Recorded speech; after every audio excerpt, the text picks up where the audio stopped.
नाज़रीन किराम अस्सलामु अलैकुम। हुजूर पुरनूर सरकार वारिस आलम नवाज़ के दयार में जो ये चहलुम का प्रोग्राम आप देख रहे हैं, जो मौला हसन और मौला हुसैन की याद में मनाया जाता है। लेकिन एक जहन में एक बात आती है कि सारे सलासिल और सारे खानकाहों में ये तारीख़ें 20-21 को चहलम की नज़र न्याज पेश होती है। सरकार वारिस आलम नवाज़ के यहाँ ये 27 को ही क्यों प्रोग्राम रखा गया है? आइए जानते हैं हम किसी मोतबर शख्सियत से। ये इत्तेफाक से बाबा फैज़ियात शाह हमारे बीच आ गए हैं। बाबा, हम आपसे एक गुजारिश करते हैं कि सारी खानकाहों में नज़र इमाम मौला हसन मौला हुसैन 20 सफ़र को मनाई जाती है, लेकिन मेरे पीर वारिस कुल में ये प्रोग्राम 27 को क्यों रखा गया है, इसकी ज़रा हमें आप वजाहत कर दें। देखिए, ऐसा है कि सरकार वारिस पाक जी अल्लाह मकामहू ने जब अपने मुरीदीन मुत्तकीदीन के लिए ताज़ियादारी की जब बातें आती थी जी तो आप फरमाया करते थे कि सुना सुना जी मुहर्रम जी अपने अपने एतराफ़ में करो। मुहर्रम घरों में अपने अपने एतराफ़ में जो जहाँ है वहाँ मुहर्रम मनाए। जी जी और अरबैन मेरे साथ करो, अरबैन मेरे साथ करो। लोगों ने अर्ज़ किया, हुजूर हम लोग अरबैन भी मनाते हैं। जी तो कहा कि ऐसा है कि अरबैन भी अपने यहाँ करो, पर जो हम अरबैन की तारीख रखेंगे वो सारे तारीखों से एक अलग होगी। कहा सरकार वो कौन सी तारीख होगी? कहा हम मुहर्रम दादा हुसैन की याद में मनाएंगे। मुहर्रम दादा हुसैन की याद में मनाएंगे, दादा हुसैन की याद में मनाएंगे। और अरबैन हम दादा हसन की याद में मनाएंगे। इसलिए सफ़र की 27 की सब में रात में हमारे यहाँ ताजिया रखी जाती है। 28 की सारी ताजिया जो है सरकार आलम पनाह की बारगाह में आती है। बाद नमाज ऐसा ताजिया धीरे धीरे रुखसत होती है। 29 को असर के दरमियान तक में करबला ताजिया पहुँचकर सारी ताजिया दफन हो जाती है। उसके बाद सारे मखलूक खुदा जो मेहमान वारिसी हैं वो सब बारगाह वारिस में फिर आते हैं। उसके बाद सरकार आलम पनाह के यहाँ जो इमाम बारगाह में ताजिया रखी हुई है वो ताजिया बाद नमाज ऐसा वो ताजिया 29 तारीख की रात की में बाद नमाज ऐसा वो ताजिया उठती है। इमाम बारगाह से उठेगी, सरकार आलम पनाह की बारगाह तक आएगी। फिर सरकार आलम पनाह की बारगाह से तमाम बस्तियों में घूमते हुए तमाम बस्तियों में घूमते हुए देवा की बस्तियों में घूमते हुए फिर वो ताजिया करबला मोहल्ला पहुँचेगी, करबला शरीफ पहुँचेगी। फिर वो तकरीबन 1 बजे के दरमियान 12 के बाद 1 के दरमियान में वो ताजिया जो है दफन होती है। और हमारे यहाँ के आस्ताना मैनेजर उस वक्त करबला में भी मौजूद होते हैं और इमाम बारगाह से लेकर सरकार आलम पनाह तक साथ साथ रहते हैं ताजिया के। ये हमारे यहाँ की ताजियादारी का रस्म है। जिस तारीख 27 जो तारीख है, इस तारीख को किसी आम इंसान ने नहीं रखा है, इस तारीख को खुद सरकार वारिस पाक ने रखा है। सुना मुहर्रम अपने एतराफ़ में मनाओ और अरबैन मेरे यहाँ करो, क्योंकि हम वो तारीख रखेंगे जिसमें अरबैन में दादा हसन की याद मनाई जाए और मुहर्रम में दादा हुसैन। ये दोनों तारीख़ों को सरकार ने इस तरह रखा ताकि इमाम हुसैन की तारीख के साथ साथ इमाम हसन की भी तारीख को जिंदा रखा जाए। तो हम ये समझ लें कि 27 सफ़र जो है जी वो सरकार मौला हसन की शहादत का दिन है। इसलिए मेरे पीर 27 की सब है, 28 की सुबह 27 की सब है, 28 की सुबह है। तो अपने दादा की याद के लिए ये तारीख रखी, इस तारीख अरबैन को इस तारीख में मनाया। क्योंकि बहुत से ऐसे वारसी भी हैं, बहुत से ऐसे निस्बत वाले भी हैं जो चहलम शरीफ की नज़र न्याज में शामिल तो होते हैं, हाँ, लेकिन उनको ये नहीं मालूम था कि ये तारीख 27 और 28 का मसला क्या है। जी। तो हमारी ख्वाहिश यही है कि हम अपने चैनल के थ्रू ये पैगाम आम इंसान तक पहुंचा दें। जी बहुत अच्छी बात, ताकि लोग इससे वाकिफ हो जाए कि हुजूर पुरनूर चराग़ पंजतन सरकार वारिस आलम नवाज़ ने जो 27-28 की रात रखी है, ये मौला हसन की शहादत का दिन है। तो मौला हसन और मौला हुसैन की याद में ये दोनों एक तारीख है कायम हो जाती, ताकि वो मौला हुसैन की भी तारीख को जिंदा रहे, मौला हसन की भी तारीख जिंदा रहे। जी ये है मकसद वारिस पाक। आपने कहा था 29 की रात में एक ताजिया उठता है, वो कौन सा ताजिया है? वो सरकार आलम पनाह के इमाम बारगाह में जो ताजिया रखी जाती है, जो सरकार की जानिब से उठती है, वो ताजिया जो है, सारी ताजिया दफन होने के बाद में अब सरकार आलम पनाह के इमाम बारगाह में जो ताजिया रखी जाती है, वो ताजिया ऐसा के बाद उठती है। उस ताजिया के साथ तमाम जुलूस होंगे, दुलदुल होंगे, अलम होंगे, क्योंकि ये जुलूस 29 की बाद नमाज ऐसा, ये जुलूस हुसैनी है और तारीख़ हसन पाक है। और एक अलग मिसाल है हमारे यहाँ के सिलसिले वारसिया के दरबार वारिस से जो एक जुलूस निकलता है, जुलूस की शक्ल में जो ताजिया निकलती है, ये एक अलग रंग है, अलग पैमाना है, अलग रंग है, अलग पैमाना। सबके यहाँ है, सबके यहाँ का एक अलग अलग रंग है। पर जो मेरे यहाँ का ताजियादारी हो रहा है, मेरे यहाँ जो तारीखें रखी जाती है, वो एक निस्बत से जुड़ी हुई है।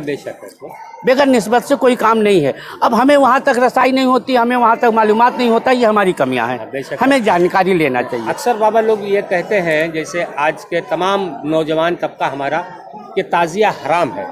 इनको ये नहीं पता है कि ताजिया है क्या। देखिए, सरकार आलम पनाह के ज़माने में भी सरकार आलम पनाह के ज़माने में भी उनके मुरीदीन से लोगों ने कहा कि ताजियादारी हराम है।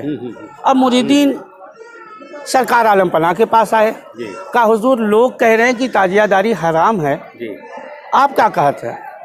तो आपने फरमाया हाँ हाँ हराम है, हाँ हाँ हराम है। तो कहा हराम है तो सरकार आपने मना क्यों नहीं किया? तो कहा जानते हो किसके लिए हराम है? कहा हुजूर ये तो मुझे नहीं मालूम। कहा ताजियादारी हराम उसके लिए है जो हरामी है। क्या तुम हरामी हो? कहा आपके होते हुए नहीं। तो कहा आपके लिए जायज़ है। क्या हुआ? आपके लिए जायज़ है। तो ताजियादारी पे जो हराम व हलाल की बात करता है, उसकी पहचान यही है कि वो नस्ल से कहीं ना कहीं से फ्राट है। और हर ताजियादार का ये घमंड है, फ़क्र है कि वो हरामी नहीं हो सकता, और ताजियादार से मुखालफत रखने वाला हलाली नहीं हो सकता, वो हलाली हो ही नहीं सकता। अहले बैत अतहार की मोहब्बत जो हमको कुरान सबक दे रहा है, यहाँ हम ये मान लें कि जो हलाली है जी, वो अहले बैत अतहार का। भाई करबला मोहल्ला में 71 शहादत के बाद भी, 71 शहादत के बाद भी, 71 शहादत के बाद भी, करबला मोहल्ला में 71 शहादत के बाद भी हुसैन ने जो स्पीच दिया कि तुम्हें हमारी बात समझ में नहीं आ रहा है, क्योंकि तुम्हारा पेट माले हराम से भरा हुआ है, तुम्हारा पेट माले हराम से भरा हुआ है, इसलिए हमारी बात नहीं समझ में आ रहा है। तो अब जो माले हराम से परवरिश है, उसे ताजियादारी कैसे समझ में आए?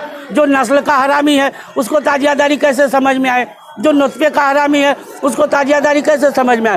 ताजियादारी तो वही कर सकता है जो नस्ल का हलाली होगा, रिस्क उसका पाकीजा होगा, निस्बत भी उसका पाकीजा होगा।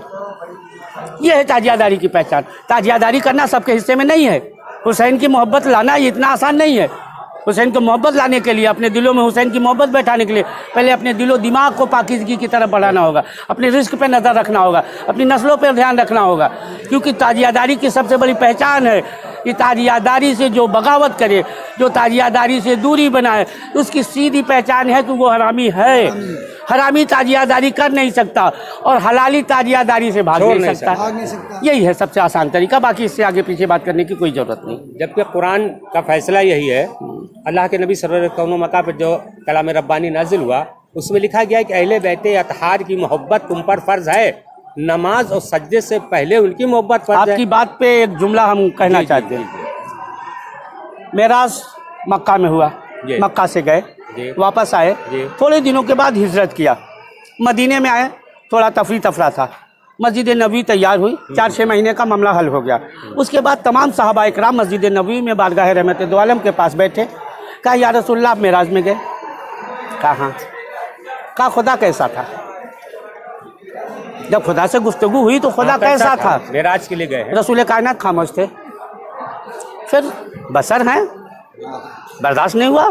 फिर कहा या रसूलल्लाह खुदा कैसा था? आप खामोश थे।